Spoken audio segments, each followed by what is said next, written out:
കയ്യിൽ കിട്ടിയ 8 മിനിറ്റിൽ സഭയിൽ തകർത്താടിയിരിക്കുകയാണ് രമേശ് ചെന്നിത്തല. എതിർപ്പിൻ്റെ ഒരു സ്വരം പോലും മുഖ്യമന്ത്രി അടക്കമുള്ള ഭരണപക്ഷത്തിൻ്റെ ഭാഗത്തു നിന്നും ഉണ്ടായതുമില്ല. കേന്ദ്രവുമായി നടത്തുന്ന കള്ളക്കളികൾ തൊട്ട് ശബരിമല വരെയുള്ള സകല വിഷയങ്ങളെക്കുറിച്ചും രമേശ് ചെന്നിത്തല ഇന്ന് സഭയ്ക്കുള്ളിൽ വ്യക്തമാക്കി. ചോദ്യം ചെയ്യേണ്ടിടത്ത് ചോദ്യം ചെയ്യുകയും ചെയ്തു. ഈ സർക്കാരിൻ്റെ നയപ്രഖ്യാപനത്തെ താൻ എതിർക്കുന്നു എന്ന് പറഞ്ഞുകൊണ്ടാണ് രമേശ് ചെന്നിത്തല തുടങ്ങിയത് തന്നെ. ഗവർണർ ഒരു നയപ്രഖ്യാപനം വായിക്കുന്നു, അത് കഴിഞ്ഞിറങ്ങി പോകുന്നു. അതിനുശേഷം മുഖ്യമന്ത്രി മറ്റൊന്ന് വായിക്കുന്നു. എന്താണ് ഇവിടെ നടക്കുന്നത് എന്ന് ചോദിച്ചുകൊണ്ടാണ് മുഖ്യനിട്ട് ഇന്ന് സഭയിൽ ചെന്നിത്തല ആദ്യ കൊട്ട് കൊടുക്കുന്നത്. അവിടെ പരാജിതൻ്റെ കപട ആത്മവിശ്വാസമാണ് പിണറായി വിജയനും കൂട്ടർക്കും ഉള്ളത് എന്ന് അദ്ദേഹം തുറന്നടിക്കുകയും ചെയ്തു. ശേഷം ആരാണ് പത്മകുമാർ, ആരാണ് വാസു, ആരാണ് ശങ്കർദാസ് എന്നിങ്ങനെ ജയിലിൽ കഴിയുന്ന സഖാക്കളുടെ പേരുകൾ വിളിച്ചു പറഞ്ഞുകൊണ്ട് രമേശ് ചെന്നിത്തല ശബ്ദമുയർത്തിയപ്പോഴും ഒരാൾക്ക് പോലും അദ്ദേഹത്തെ എതിർക്കാനായില്ല. ആ പ്രകടനം നമുക്കൊന്ന് കണ്ടു നോക്കാം. സാർ, ഞാൻ ഈ നന്ദി പ്രമേയത്തെ എതിർക്കുകയാണ് സാർ. കുരുക്ഷേത്ര യുദ്ധത്തിൽ മരണം കാത്തു കിടക്കുന്ന ശരശയ്യയിലെ ഭീഷ്മരെ പോലെയാണ് സാർ ഈ സർക്കാർ. ഉത്തരായനത്തിലെത്തിയാൽ മരണം സംഭവിക്കും എന്നത് യാഥാർത്ഥ്യമാണ്.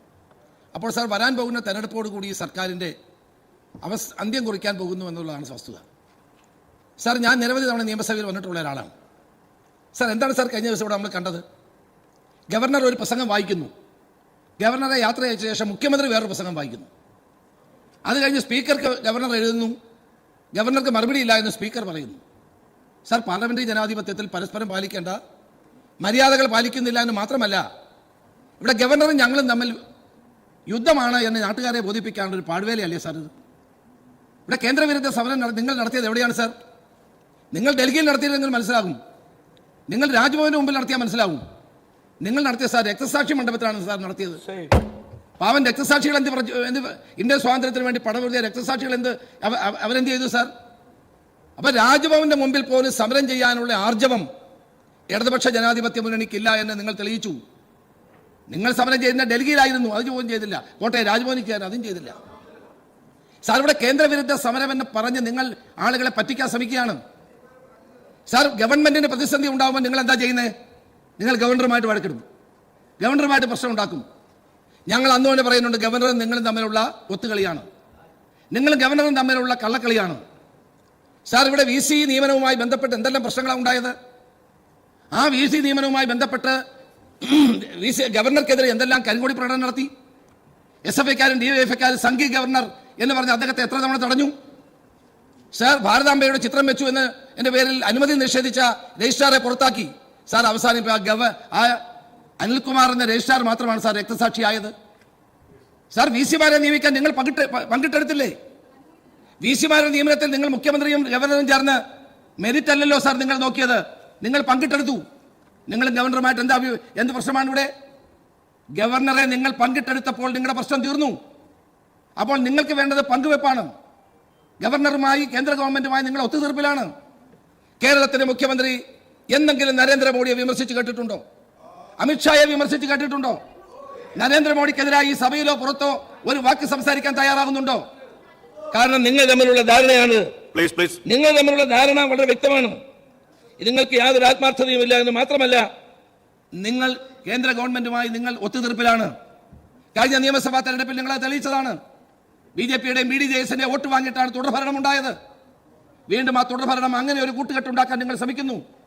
പക്ഷേ കേരളത്തിലെ ജനങ്ങൾ ഇത് അംഗീകരിക്കില്ല സാർ. സാർ, പാർലമെന്റ് തെരഞ്ഞെടുപ്പിലുണ്ടായ അഭൂതപൂർവമായ UDFന്റെ മുന്നേറ്റം, അത് കഴിഞ്ഞ് നിങ്ങൾ പറഞ്ഞത് പാർലമെന്റ് തെരഞ്ഞെടുപ്പാണ്, പഞ്ചായത്ത് വന്നാൽ ഇത് ഉണ്ടാവില്ല. സാർ, പഞ്ചായത്ത് തെരഞ്ഞെടുപ്പിൽ UDF നേടിയ വൻപിച്ച മുന്നേറ്റം കേരള ജനതയുടെ യഥാർത്ഥ വികാരത്തെ സൂചിപ്പിക്കുന്ന ഒന്നല്ലേ സാർ?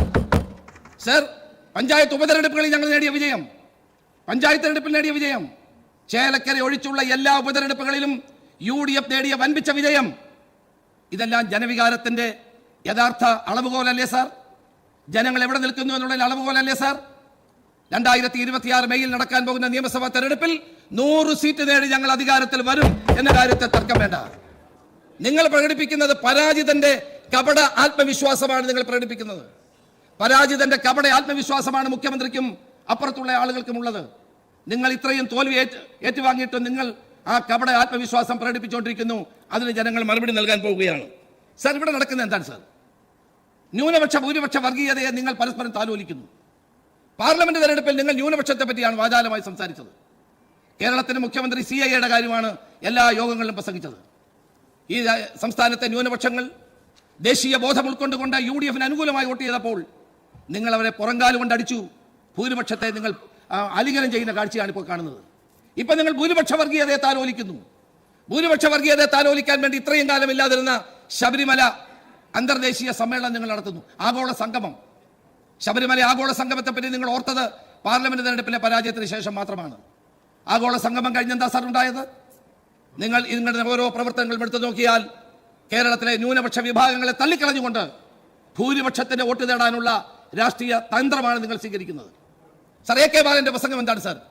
UDF അധികാരത്തിൽ വന്നാൽ ജമാഅത്തെ ഇസ്ലാമി ആയിരിക്കും ആഭ്യന്തരമന്ത്രി. സാർ, സജി ചെറിയാന്റെ പ്രസംഗം എന്താണ് സാർ? ഈ സജി ചെറിയ 3-4 പ്രസംഗം നടത്തിയാൽ ഞങ്ങളുടെ ജോലി എളുപ്പമായി എന്നാണ് എൻ്റെ വിശ്വാസം. Sir, 2-3 minute sir. സജി ചെറിയാന്റെ പ്രസംഗം വന്നപ്പോൾ തന്നെ ആളുകൾക്ക് മനസ്സിലായി. അദ്ദേഹത്തിന്റെ പ്രസംഗം ജനങ്ങൾക്ക് ബോധ്യപ്പെട്ടു CPM എവിടെ നിൽക്കുന്നു എന്നുള്ള കാര്യം. സാർ, ശബരിമലയുമായി ബന്ധപ്പെട്ട കാര്യങ്ങളിൽ 4 CPM നേതാക്കന്മാർ ജയിലിലാണ് സാർ. ആരാണ് സാർ? പത്മകുമാർ ഈ സഭയിലെ ഒരു അംഗമായിരുന്നു, CPMന്റെ അംഗമായിരുന്നു. ആരാണ് സാർ? വാസു. ആരാണ് സാർ? വിജയകുമാർ. ആരാണ് സാർ? ശങ്കർദാസ്. ഈ 4 പേർ CPM നേതാക്കന്മാർ ജയിലിൽ കിടന്നിട്ടും അവരുടെ പേരിൽ ഒരു ചെറിയ നടപടി എടുക്കാൻ പോലും പാർട്ടി തയ്യാറായിട്ടില്ല. എന്തുകൊണ്ട് നിങ്ങൾ നടപടി സ്വീകരിക്കുന്നില്ല? അപ്പോൾ നിങ്ങളാണ് അവരെ സംരക്ഷിക്കുന്നത്. CPM സംരക്ഷിക്കുന്നു, ഗവൺമെന്റ് സംരക്ഷിക്കുന്നു. ശബരിമലയിലെ അയ്യപ്പന്റെ സ്വർണം അടിച്ചു മാറ്റിയ അമ്പല കള്ളന്മാരെ നിങ്ങൾ സംരക്ഷിക്കുന്നു എന്നുള്ളതിന് ഏറ്റവും വലിയ ഉദാഹരണമല്ല സാർ? ഇവിടെ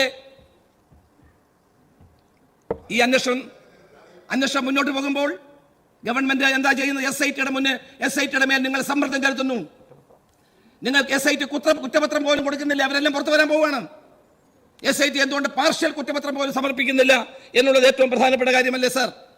ശബരിമല ലോകത്തിലെ ഏറ്റവും വലിയ മതേതരത്തിന്റെ കേന്ദ്രമാണ്. എല്ലാ മതവിശ്വാസികൾക്കും അവിടെ പോകാം. മതേതരത്വത്തിന്റെയും ഐക്യത്തിന്റെയും ദേശീയ അഖണ്ഡതയുടെയും പ്രതീകമായ ശബരിമലയിലെ സ്വർണം മുഴുവൻ അടിച്ചു മാറ്റിയ കൊള്ളക്കാരെ സംരക്ഷിക്കാൻ ഈ ഗവൺമെന്റ് മുന്നോട്ട് വരുന്നതിൽ കേരളത്തിലെ വിശ്വാസ സമൂഹം ആകെ വേദനിക്കുന്ന ഒന്നാണ് സാർ. നിങ്ങൾക്ക് കുഞ്ഞികൃഷ്ണന്റെ പേരിൽ രക്തസാക്ഷി ഫണ്ട് മുക്കിയ ആളുകൾക്കെതിരെ സംസാരിച്ചതിന്റെ പേരിൽ കുഞ്ഞികൃഷ്ണന്റെ പേരിൽ നടപടിയെടുക്കാം. സാർ, രക്തസാക്ഷി സാറ് ആ രക്തസാക്ഷിയുടെ വീട് ഞാൻ സന്ദർശിച്ചിട്ടുള്ള വളരെ പാവപ്പെട്ട ഒരു വീടാണ്. ആ പയ്യന്നൂരിലെ ആ വീട് ഞാൻ പോയിട്ടുള്ളതാണ്.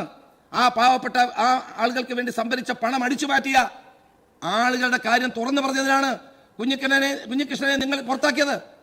ശബരിമല അയ്യപ്പന്റെ സ്വർണം അടിച്ചു മാറ്റിയ 4 അമ്പല കള്ളന്മാർ ജയിലിൽ കിടക്കുമ്പോൾ അവരെ നിങ്ങൾ സംരക്ഷിക്കുകയാണ്. ഇതെന്ത് ന്യായമാണ് സാർ? ഇതെന്ത് നീതിയാണ് സാർ?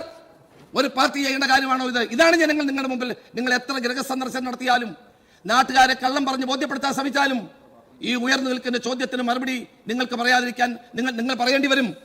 നാളെ നിങ്ങൾ ഈ മറുപടി പറയേണ്ടി വരും. സാർ, ഈ സംസ്ഥാനത്തെ ജനങ്ങൾക്ക് വേണ്ടി ഒന്നും ചെയ്യാത്ത ഒരു ഭരണകൂടം. ജനങ്ങൾക്ക് അത് ബോധ്യപ്പെട്ടു. സലാമയുടെ കുറേ കാര്യങ്ങൾ പറഞ്ഞു, പക്ഷെ അതൊന്നും സലാമയെ ജനങ്ങൾക്ക് ബോധ്യപ്പെട്ടില്ല.